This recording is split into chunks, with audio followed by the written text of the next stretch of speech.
Guys, di momen ulang tahun Purwakarta ke-194 kemarin, kita diajak untuk refleksi dan menyusun strategi pembangunan daerah.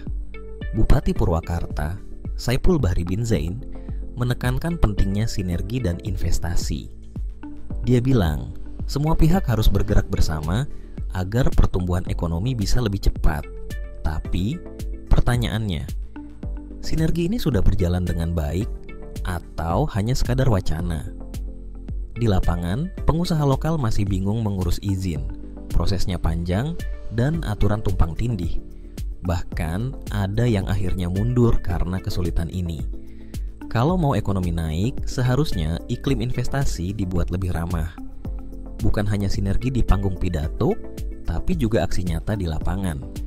Menurut kalian, sinergi yang dibilang pemerintah itu benar-benar berjalan? Atau hanya jargon manis saat kamera menyala?